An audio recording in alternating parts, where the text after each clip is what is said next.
The Unfortunates, the sad clown, posted by Sucking God's Finger. Being stuck in traffic on a bridge would make anyone go mad. That is, if you had a place to go, or if you were welcome wherever you were headed. That wasn't the case for Brad, who's been living in the back of his van for the past 2 years. He's been taking whatever party gigs he can get as a miserable fucking clown until he can scrounge up enough money for his next drug bender. Then when he was done blowing his money on blow and prostitutes, he'd just change his stage name in his ads for some new clientele. A sad man portraying a happy clown driving his sad ass van around just like every other day in the city, except that today was his son's birthday and he was going to pay his son an unexpected visit. Figured his boy would enjoy seeing his pops, since it's been a while and he sure could use the money. Cheryl usually throws money at him just to get him the hell away from her. Still cares enough to keep her new officer husband from throwing him in jail.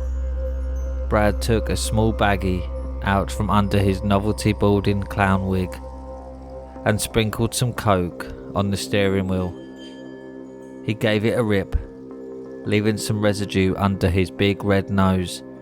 He wiped his nose, then dipped his middle finger into the small baggie and held the outside with his thumb. Brad reached over into the duffel bag in the passenger seat and pulled out a flask.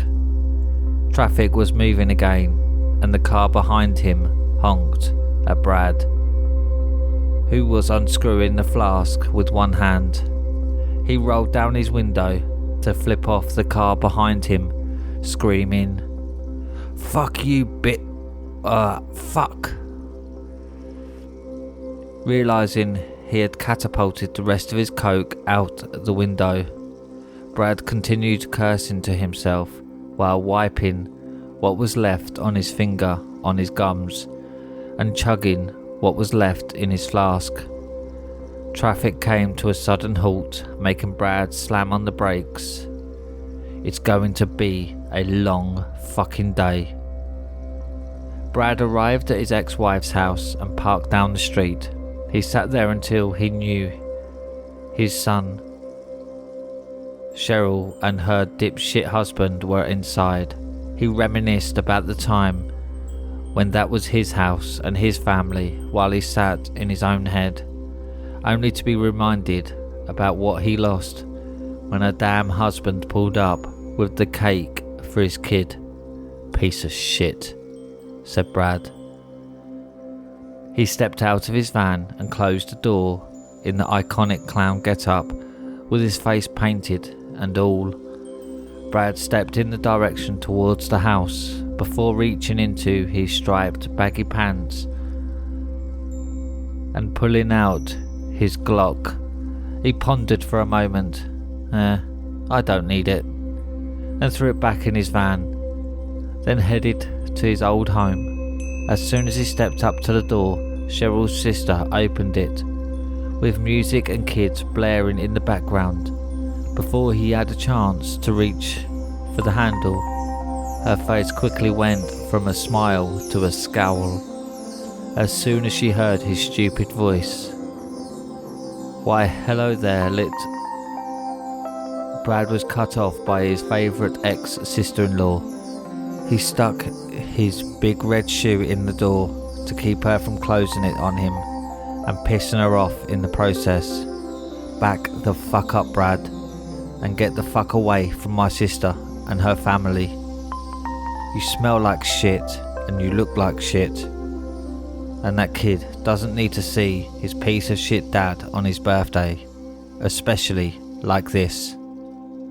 Brad smiled and looked to the side to spit in Cheryl's flowers sitting next to the door. "Dad?" asked Brad's kid, standing next to his aunt. Brad crouched down to be at his level and put on the biggest smile he could, then brought a finger to his lips to shush him. Brad then booped him on the nose as he used his weight to push open the door while its guardian was moved to the side. He made an entrance, yelling, "Hello all, it is I, Blabbles the clown."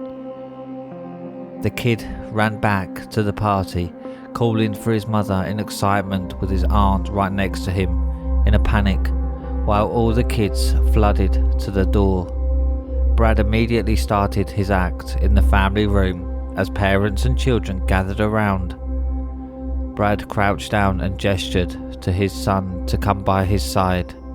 Well, well, well, looks like it's this little man's birthday, isn't it? How old are you today?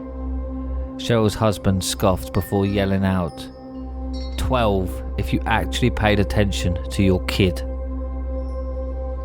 Cheryl threw him an elbow, but she knew the damage was already done. Brad stood up with his smile turning into a frown and yelled back, "Well, if I wasn't fucked out of a family, I would be around more often. You ever think about that, Mr. Perfect?"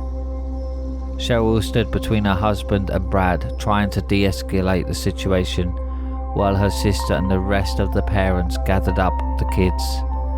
Then it began to rain outside. It was a wetless rain that touched everything but left nothing but change.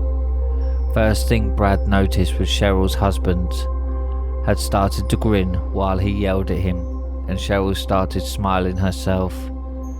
This made Brad yell even louder while holding his little boy closer to him. Second was the panicking screams coming from the dining room. Brad watched as Cheryl's husband laughed and laughed while his body started to lose form. He slowly sunk to the ground, laughing hysterically, into a pile of clothed, boneless flesh, with his lungs struggling to get air for one last chuckle. Cheryl was at his side, scooping up his slack skin as it fell from her hands like mucus onto the ground, with her laughing and crying all at the same time. Brad's son was shaking in terror, so once he broke from his trance, he crouched down to comfort his boy. He held him close and told him, "Don't worry, boy, I'll keep you safe. Let's get the fuck out of here." All while he watched his ex-wife hold on to her ribs and fall face first into what her husband had come to be. Brad held his son in front of him to look into his eyes, then gave him a kiss on his forehead for reassurance, and his son started chuckling to himself. His boy held his hand to his mouth, trying to contain the laughter, but it only made him laugh more. Brad shook his kid, crying, "What the fuck? Please, not you too," as his boy fell to the floor crying from the uncontrollable laughter. Just like the other two, Brad picked up his son, who was still laughing, and made his way to the door when an explosion came from the other room where the screaming came from. Brad was thrown through the front door and out onto the lawn, with his son's body rolling into the street in a fit of laughter and pain. Brad looked up to see that it was still raining, but the ground wasn't wet, and each household was dealing with its own troubles.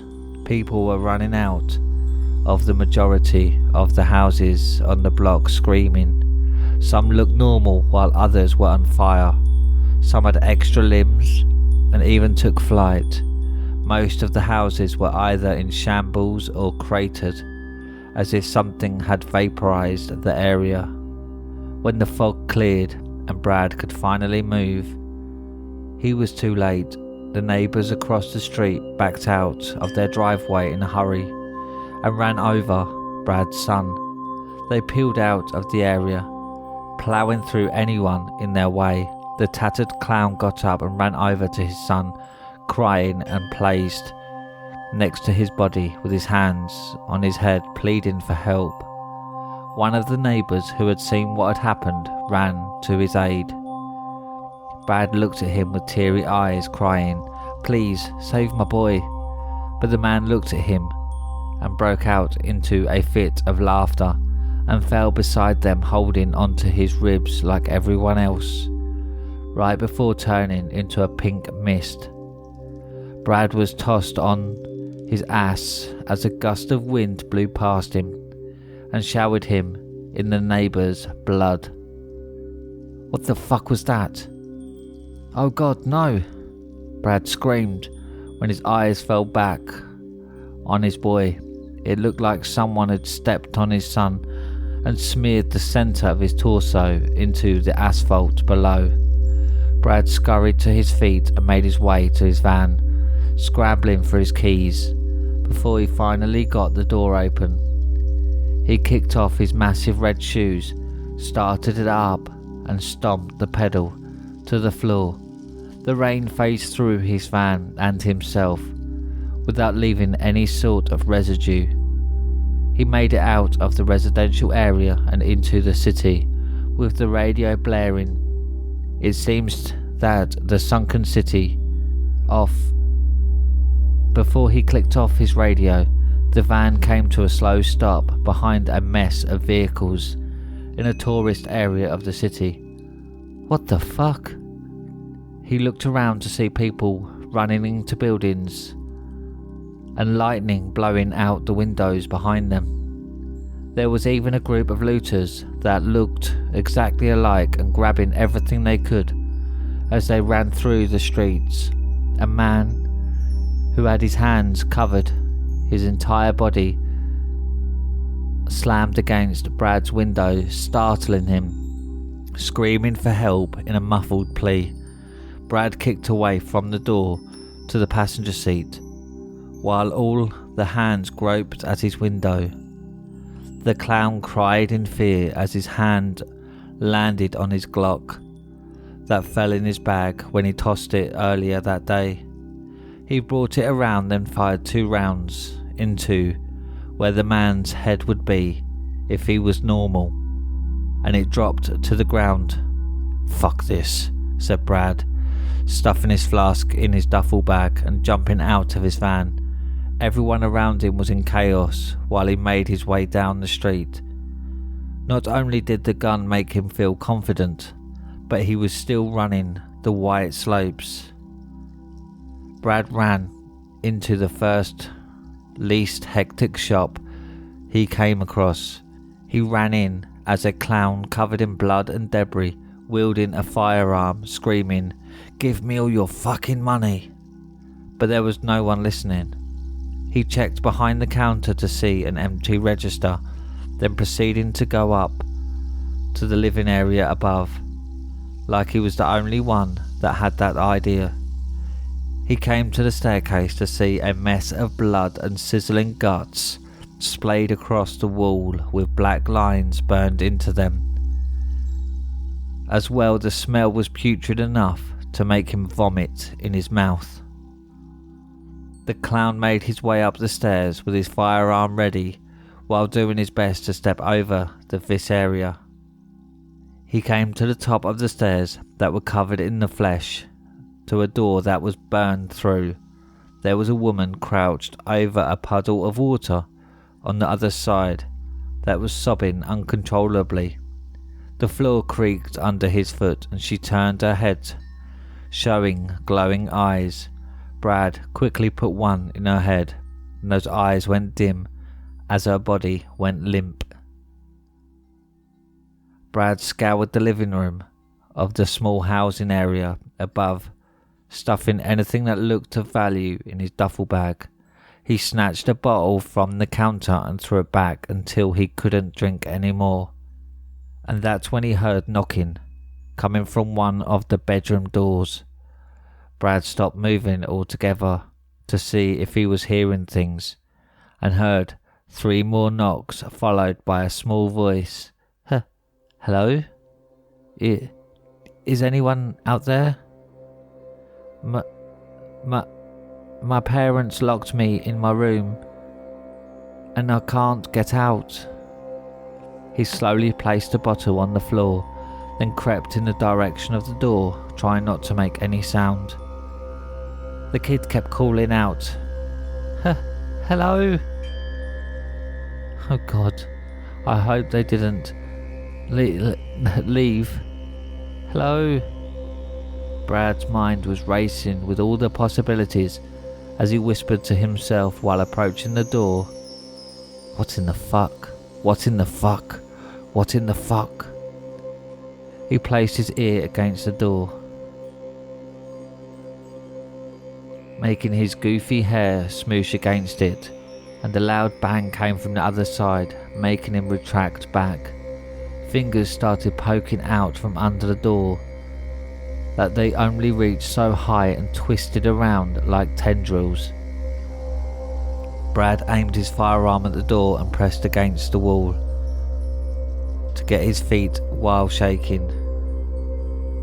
The thing on the other side screamed, "I can taste you. I know you're there. Open the door and let me out." One of the fingers touched a spider on the wall next to the door, and it immediately turned into a small puddle of water. Shortly after, a long tongue slithered from under the door and slapped its tongue on the small puddle. Brad shakily fired 2 shots into the door where assumed that thing laid. One of its fingers twitched, so he let off another round just to be safe. The sad clown was shaky, with his face paint bleeding down his face and still covered in blood, trying to figure out his next move. "I gotta find a church and some fucking drugs," he said to himself out loud. As if it was the best idea to come to mind, Brad ran into the living room to grab his duffel bag and the bottle of liquor he left on the floor. He ran to the stairs and slipped on the mess of what was left of the other intruders. The clown landed halfway down the stairs on his back and slid the rest of his way down. Brad stood up once he caught his breath again, now holding a broken liquor bottle, saying, "Son of a bitch." Outside the store, the clown ran out covered in blood while holding a Glock in one hand and a broken bottle in the other. Everyone who passed by, abnormal or not, burst into a fit of laughter if they made eye contact with him, and ran off laughing until they could no more. This all happened while he screamed, "What the fuck is going on? What the fuck is so funny?" But no one gave him an answer. It just drew more attention and caused more laughter. He ran down the street waving his gun and broken bottle at whoever was in his way. The mad clown had seen a church down an adjacent street that he remembered also acted as an orphanage, and his frown turned back into a smile. "Oh, thank you, God. Please get these demons away from me, and I promise I'll never touch a drop of booze again. I'll even stop doing drugs altogether," Brad cried. He ran and ran, but the closer he got, the more his smile turned back upside down. The door was frozen with ice stalagmites protruding outwards. "The door is fucking frozen. Are you fucking kidding me? Fucking Mr. Freeze, stop by or something." Brad threw the liquor bottle at the door and ran around to the park in the back. He stopped there and jabbed at his head with his Glock out of frustration, trying to think of his next move. He sat down at a bench and went to run his hands through his hair, but stopped when he realised he still had that stupid wig on. He ripped it from his head and threw it to the ground. Excuse me, sir? Can you help me and my pastor?" "He cannot see," spoke a child that was approaching him. Brad looked over to the kid and smiled. The kid looked back at his pastor, giggling. "Told you he was nice, he's just a clown." Brad jumped for joy and hugged the kid, yelling, "I am so happy to see you're okay." The kid burst into laughter, as if he was trying to hold it in, crying, "I just can't help it, I'm so sorry. I don't mean to be rude." Brad slowly broke into laughter of his own, as they both laughed together.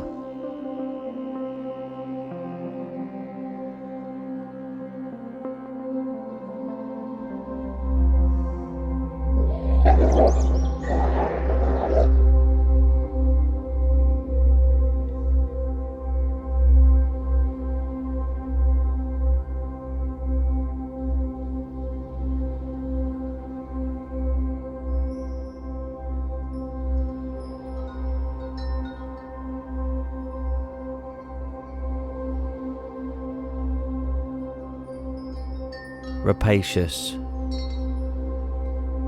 Greed. Greed is what got me into this situation. Greed is what tore my family apart. It's what drove a wedge between my sister and I, and what eventually ruined my hometown. My sister Wendy and I always been close, the two inseparable sisters, ever since I can remember. Her outgoing nature always inspired me to be more social and to have confidence. She was always the social butterfly. I was the thoughtful one. That's not to say she was brash or stupid at all. She was brilliant in her own way, calculated, methodical and driven. That was Wendy. Still is, really. Some things haven't changed, they just turned darker. I can remember when things started to go downhill for us. It all started when she decided to get into politics. Our small town, quaint and rural as it was, lacked any real decisive action from the council. Oh, we had a mayor, but it wasn't really a career, more like a part-time job. For the longest time, our father, the mayor, worked 2 other jobs. It wasn't that we needed the money. He was simply the sort to always keep busy, a trait that Wendy obviously inherited. He would take us camping at least once a month. We all loved the great outdoors. Our father instilled in us a great respect for the wilderness and forests. The position of mayor was always little more than babysitting with a title, my father would joke. We obviously didn't have enough significant things happening in town for him to need to take charge. The council was pretty self-sufficient in organising local events and debating development projects, which were usually staunchly opposed. Fresh out of high school, I couldn't be more excited to go to college. I was going to be near the city, about 4 hours south of our town, closer to the American border. The biggest city in the country definitely held its awe for me, who had never been to a town that had more than 1 movie theatre, and even that was exotic to me. Wendy wasn't interested in the big city life, or at least she wasn't back then. She wanted to follow in Dad's footsteps as mayor, but she wanted more. It had been over 4 years since I'd been home, far too long. I always had a soft spot in my heart for this time of year.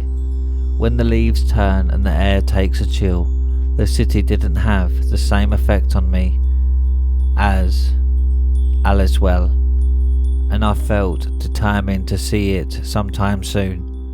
I visited throughout college, but after I graduated and got a job, I never seemed to find the time. I still talked to my mother quite a bit. She would regale me with tales of how Wendy is remaking Alicewell, one project at a time.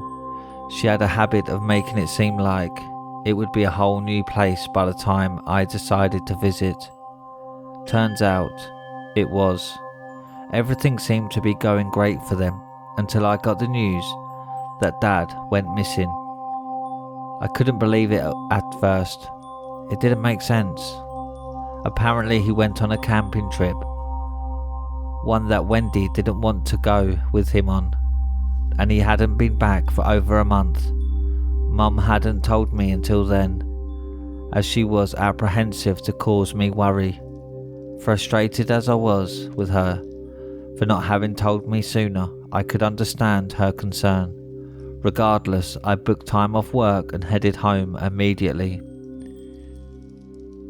Aliswell was always a quiet town. The loudest days were when there was a street fair, the outdoor movie night in the park, or when Mr. Hubbard, the mechanic, briefly tested out a souped up car on the neighbours. It didn't go over well with the council. Something was different though. It seemed busier. I immediately noticed development proposal signs on the way in. They seemed strangely far out from the town's core to me, but as I got closer I realised why. All the areas that were previously outskirts had been developed or had construction going on.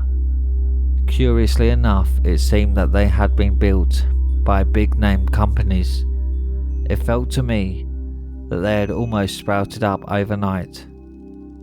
I'd never have guessed I'd see an auto parts factory in Aliswell, but I suppose the future came to town and brought big business with it. The bus didn't stop outside the gas station as we went by. I got up in a hurry and told the bus driver that I needed to get off here. "We pull inside the Aliswell Greyhound station now, miss," he said curtly. I sat down, scratching my head. I don't remember any Greyhound station. Things really have changed, I muttered aloud. When we finally pulled into the town centre, where the Greyhound station was, I had a strange feeling. This spot used to be something else. I could hardly remember what. Everything around the area was different. There was even a McDonald's. Then it hit me. This building used to be Dad's carpentry studio. How did this happen? I remember having so many novel experiences here, watching Dad work, eating cheese sandwiches in the back with Wendy while we waited for him to close up just after school.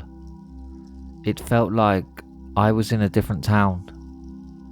I wandered around this new alien version of Aliswell, still clutching my baggage. For about an hour, I couldn't believe how much had changed when I left. There were no buildings over 3 stories. Now there are proposals for condos. The park where Wendy and I would play every weekend was now a parking lot. It was a lot to take in. I couldn't help but feel like I had lost someone dear to me. Eventually I found myself at the once proud town hall. It seemed smaller than I remembered, dwarfed by the cluster of taller buildings around it. I figured it would be a great opportunity to catch up with Wendy before heading to my parents' house. After what felt like a hostage negotiation with the secretary, I breached the impenetrable walls of Wendy's office. "Special delivery," I exclaimed enthusiastically. "I'm not expecting any deliveries," she sternly spoke without looking up from whatever she was writing. I stood on the spot awkwardly, awaiting some kind of greeting. She finished furiously penning the abused paper and looked up at me. "Oh, it's you." There was silence. "Oh, it's me?" I asked back, confused at her reaction. "I wasn't expecting you. In the future, please call ahead and let me know if you're going to drop by." The curt statement cut like a knife. I need an opportunity to see my sister now. She stared at me, or rather through me, for what felt like an eternity. Welcome back to Alaswell, Eva. Her appeasing tone did little to ease the tension. What has happened since I've been gone? How could she be so callous? I forced a smile back on and took a seat opposite her. What's going on with Dad? What happened? I asked, cutting straight to the point. Ah, you heard. Well, it seems he went on another one of his outdoor excursions and forgot the way home. The inspector said they found the site where he had made camp. Plenty of his gear was left behind. They don't expect anything serious. Maybe he had a fight with his wife. I can only imagine how it must have sounded downstairs when my jaw hit the floor. A fight with his wife? Are you kidding me? This is our dad. You know him. You know that he wouldn't just run off due to some kind of marital dispute. How could you even say that? Again, she simply stared at me with a passive frustration. I wanted to slap that arrogant look right off her face. I stormed out, determined to get answers, somehow. Finally, I arrived at my parents' home. Thank God, something stayed the same, I whispered to myself. My mum was only too happy to see me. She embraced me at the door. We stood there hugging for what felt like hours. The last time I had a hug like this was when I said goodbye to Wendy when I left town for college. Mum looked pretty well, all things considered. Wordlessly, we sat down in the dining room. I left my bags in the hallway. I couldn't hold back anymore. I broke the silence. What happened to Dad? Her gaze fell as she took a deep breath. I wish I knew, Eva, I really do. The last time I saw him, he was frustrated, hurt. Why, Mum? What happened?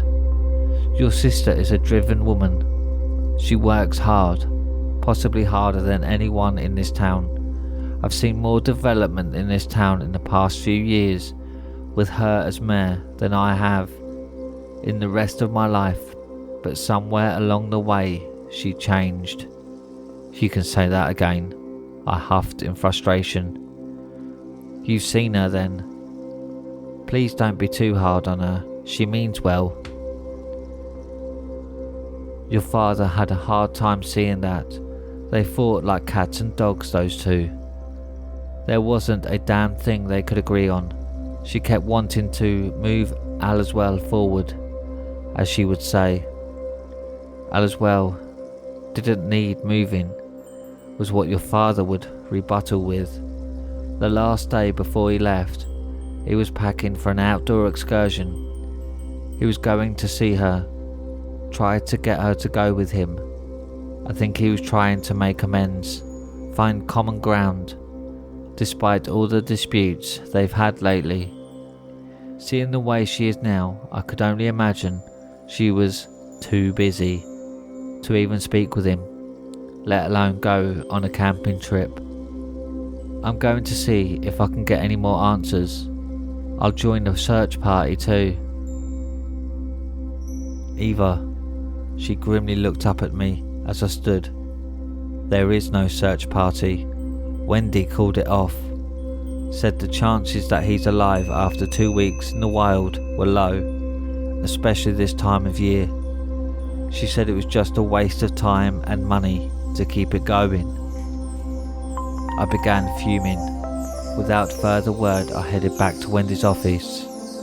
Screw her appointments, her excuses, and her busy schedule. The secretary stood up as if to try to prevent me from getting into Wendy's office, but I think he realised there was no stopping me and slowly sat down. What the hell is your problem? You've written Dad off, left him for dead out there. I could feel the ground shake as I yelled at her, but maybe it was just me. It's a waste of time and resources at this point. If we could have found him, we would have. He knows the outdoors. He can take care of himself," she coldly retorted. "I don't know what's happened to you, but this person I see in front of me, she isn't my sister. I'm going to find Dad. Not everyone can be as careless as you." For the first time since I arrived in town, she looked distraught. She clasped her hands together, elbows on the desk, and pressed her mouth against her knuckles, as if preparing for her rebuttal. I wasn't ready for another debate. I was ready to get things done. I left to go prepare my old camping gear and go find my father. "I really don't think this is a good idea either. This is best left to the authorities." Mother seemed stressed, but nothing was going to stop me. "The authorities aren't doing a damn thing." Wendy saw to that. I slipped my arms through the straps of my backpack and opened the door to see Wendy, fist up, about to knock. "What the hell do you want?" I spat out. "I'm coming with you, but first we need to talk." We sat at the dining room table and she explained to me why she called off the search. Apparently Dad wasn't the first person to go missing recently, and none had been found. The locals, those of whom weren't newcomers to the town, had been talking about old stories. They say that there's something that lurks in the woods. Something's hungry and greedy, old and insatiable. I couldn't believe what Wendy would buy into, that kind of thing, but it looked to me like Mum did. After a brief debate on whether or not we should go alone, Mum and Wendy won out, and we called Mum's friend Parker, who's a retired park ranger. He was more than happy to help us search for Dad, and admitted that he had been going out on excursions to see if he could locate any of the people who've gone missing. It was a cool September morning when we set out to the site of Dad's abandoned camp. Parker warned us that this time of year was both a blessing and a curse. People get used to the longer days of summer, and in early autumn it's easy to forget that we've already lost so much daylight. There were also less issues with bugs, but of course more risks of exposure at night. All of us were experienced in the northern Ontario wilderness, so we had little to be concerned about in terms of the elements. But then again, so was Dad. We found the camp around midday, but there was little indication it had been used recently. The fire pit was cold and the charred logs had become moist either from rainfall or the permeating damp. I immediately began searching around for any sort of clues as to where Dad had gone, why he had gone. "There probably ain't much to find that the authorities haven't already," Parker barked from the trail, not having bothered entering the site. I knew it made sense, but there could be something that we may notice, something that people who didn't know him wouldn't think twice about. "I've got something," Wendy yelled out. Underneath what was left of his lopsided, collapsed tent pad, she found his ID. Why would he leave his ID behind? Why would he have taken it out of his wallet to begin with? I pondered out loud. That's something for sure. Parker trailed into thought. Maybe someone met him out here. Only someone in an official capacity would have asked for identification, though. He was right. There was no other explanation for why he'd have taken it out of his wallet while alone and in the middle of the woods. There's an ATV trail not far from here. If he didn't go round that way, maybe one of the regulars did and saw something. It wasn't the best lead, but Parker was right, it could be something. We'd been following the trail for well over an hour before the telltale signs of late evening settled in around us. The shimmering gold of the sunlight on the bronzing maple leaves turned into a pale glow, and what small measure of heat the sun helped provide started to wane. We ought to set up camp for the night, get back out here, bright and early. We can still go on for a while, can't we? I asked Parker, not willing to give up the search for the night. Not a great plan. We know people have been going missing, and wandering out here in the dark is hardly brilliant. You may want to risk your life on a foolhardy errand, but I value mine, Wendy sneered. As much as I hated to agree with my sister and her newfound egotism, I knew deep down that she was right. With a frustrated grunt, I loosened my pack and dropped it on the needle-laden forest floor. We were about to find out that missing people would be the least of Alaswell's problems. I couldn't tell what exactly caused me to wake up at first. The terrible stench of decay mixed with rot, or the thrashing sounds. I sat up abruptly in my small shelter, slithered out of my sleeping bag and stuffed my cold feet into my boots. Grabbing my flashlight, I burst out of my tent to feel an abnormal chill in the air. It wasn't nearly late enough in the season to see frost forming, but the familiar crunch of ice-tipped leaves underfoot proved otherwise. I could see light from Wendy's tent, but Parker's on the other side of the fire pit was dark. Parker, Wendy, did you guys hear that commotion? I called out. I heard it all right, Wendy muttered back, with the grogginess of sleep still crusting her stern tone. No response from Parker. I shone my flashlight over his tent to reveal a gruesome scene. The tent was torn. Many of his goods were strewn about, and there was blood staining the area around the shredded canvas. Wendy, get out here! I nearly screamed as I tore open her tent flap, barely able to open the zipper with hands trembling from both cold and fear. Inside the tent, she was sitting with her knees against her chest, tightly clutching an ornate hunting knife. I recognised the knife immediately. It was one I had given to Dad years ago for his birthday. Next to her on the floor was Dad's wallet, its contents spilled out indicating her scavenging. I shook off my frustration, holding that berating for more appropriate time. Something's happened to Parker. He's gone. His tent is a mess, and there's a ton of blood. Blood? Why is there blood? Wendy shrieked, all colour draining from her face. She looked truly afraid. We need to get out of here, Eva. We need to go home. Not without Parker. We ain't going to abandon him. He only came out here to try to help us. I don't care. I only came out here because Mum told me to. She threatened to write me out of the will if I didn't help you. I don't want to be here, and I don't care what happened to any of these people. I couldn't believe it. My sister, the exuberant, caring girl I'd always looked up to, had become nothing more than a greedy, narcissistic manipulator.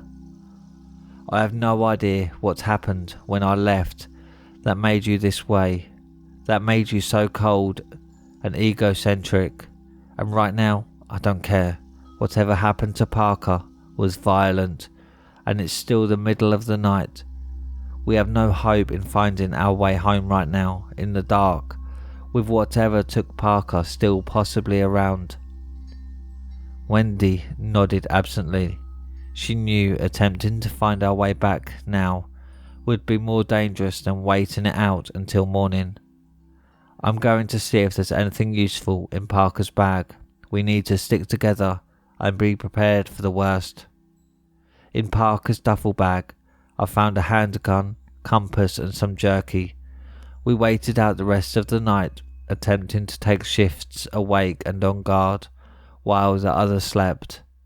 I don't think it mattered. I doubt either of us got any more sleep. I know I didn't. At the crack of dawn we broke down our campsite, rushed and uncaring. We didn't bother to pack up our tents. We just needed to get back to town.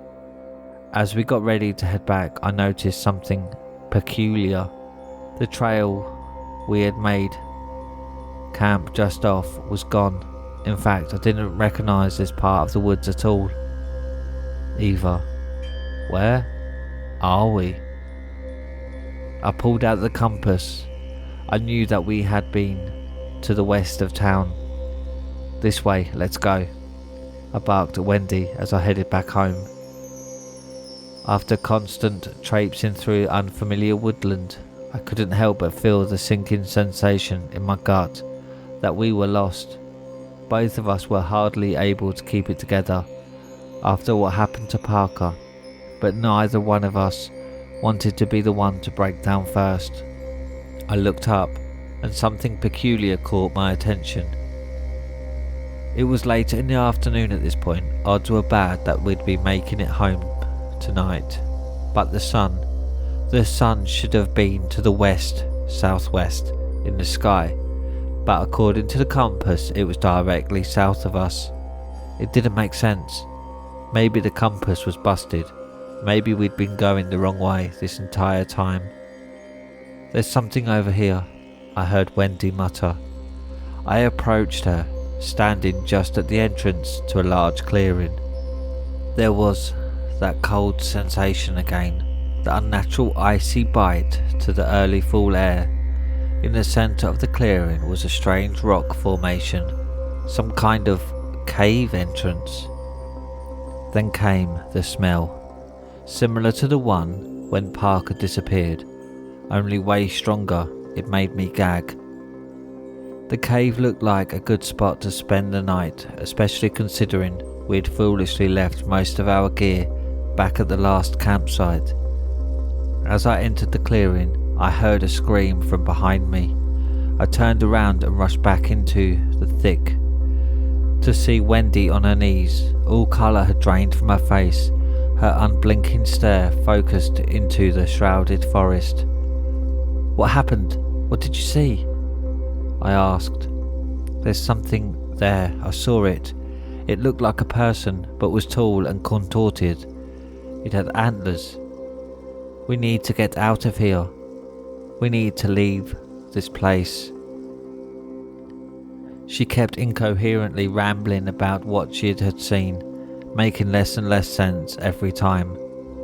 Wendy, we need to seek shelter. It's getting late. We can't be out here, exposed. We're going to take refuge in the cave tonight, and we'll make it home tomorrow. She wouldn't look at me. She stopped speaking, looking down at the ground. I guided her into the cave, which wasn't all too deep. It didn't look like anything had been living here, which was a small relief.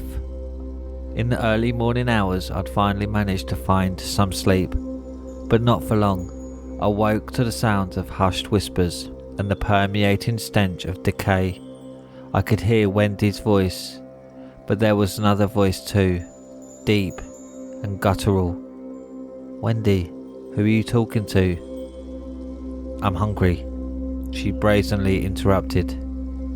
You woke me up to tell me you're hungry. Well, I don't care. We're low enough on food as it is. We'll eat the jerky in the morning. I'm hungry now, Wendy sternly insisted. I looked around the cave, and in the sliver of early dawn's light I could see the mess.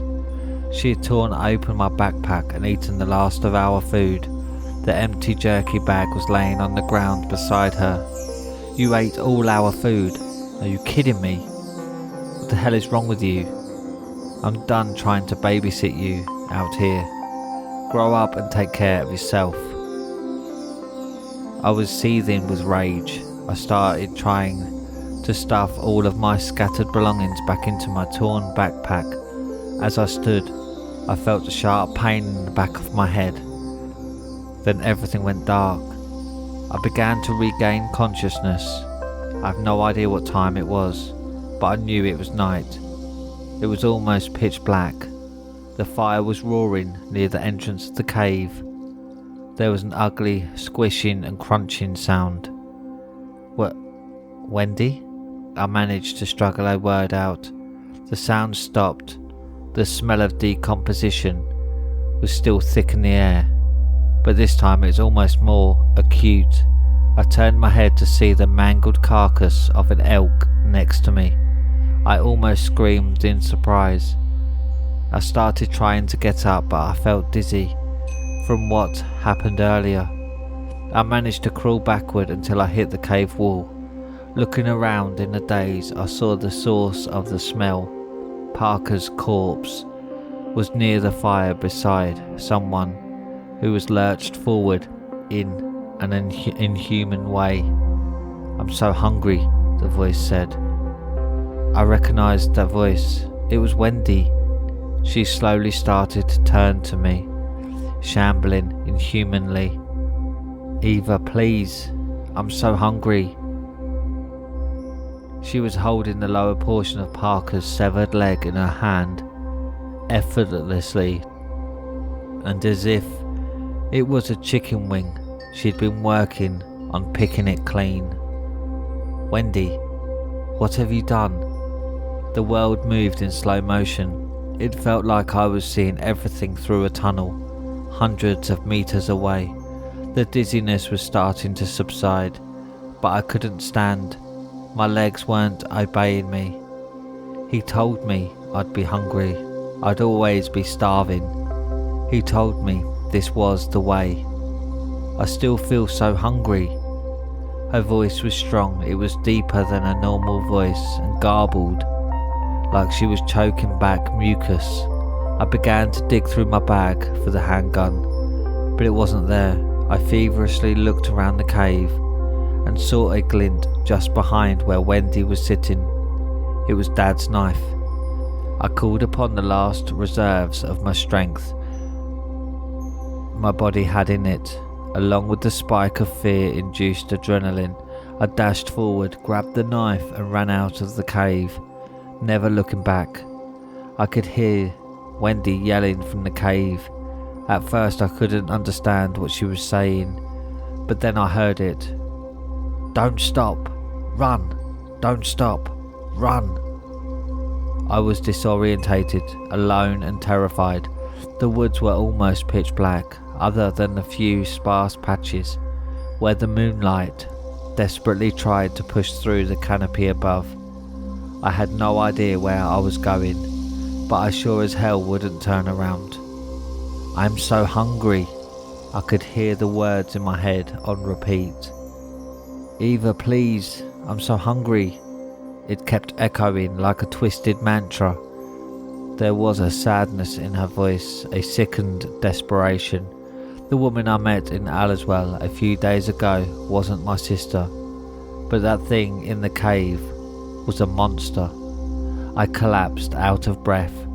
The adrenaline had run out and my body had begun to give up its desperate last stand.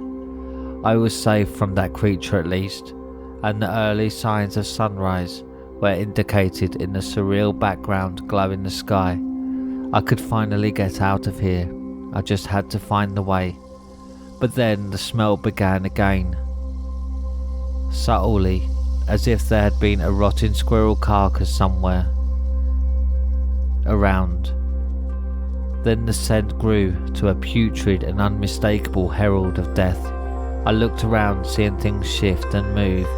Behind every tree there was something hiding, something watching in the pre-dawn light. A humanoid outline here, an outstretched arm there. I couldn't tell whether I was delusional or truly being stalked until I saw it. Behind the tree in the distance, an unmistakable pair of large antlers. It wanted me to know it was there. It wanted me to be afraid. I tucked behind the tree. I hadn't noticed until this point, but tears were streaming down my face. I'd never been so terrified. Suddenly, a huge, cold, hard grip seized my arm. I turned my head to see an abominable form towering over me, that of a huge, emaciated man on the brink of starvation.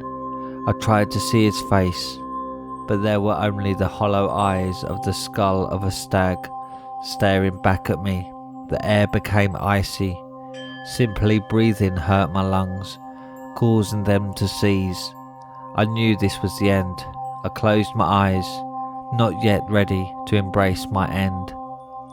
Suddenly his grip was jolted away, almost dislocating my arm. I heard terrible grunts and thrashing as the sun began to peek through the trees. I could see the form of this monstrous devil being eviscerated by another ungodly monstrosity. It was Wendy, her once proud frame distorted and contorted into a disfigured shape. Her skin was so tightly pulled over her bones, it looked like they may pierce straight through her flesh. Her hair that I always envied, fell not in flowing auburn locks, but in a greasy, patched strands, like dead weeds. She was thrashing into this similarly horrific monster, attempting to tear off his arm. I thought she would have succeeded, until the stag skull fell back off of the massive, round head of the rival beast before he sunk his filthy black razor teeth into her shoulder. She howled like a banshee. I couldn't move. I was paralysed. What was any of this? How could this be reality? As the other monster gained the upper hand, mounting the shell of my sister like a hyena over a sickly gazelle, I moved in a flash. I saw myself lurch over from behind and grab the head of the monster, sinking my fingers into its dark, sunken eye sockets for leverage. I used my father's knife, stabbing into its neck at the spine, and feverishly sawed until I felt no resistance. I was back in my body. I was covered in black tar-like blood. The creature's head fell to the forest floor with a thud, following shortly after by my father's knife. I felt hollow. The distorted Wendy began to languidly rise. She slowly hunched forward and began to feast on the emaciated, massive corpse. I couldn't help but stand there and watch passively, as if it was a horror movie scene that I was separate from. Once she finished, she slowly erected herself, the stag skull in her hands. She delicately placed it over her own face, pressing it hard into her flesh. As the dark blood oozed down, she turned to me, placid. "Eva," she gargled. "Wendy," I responded. "I'm hungry."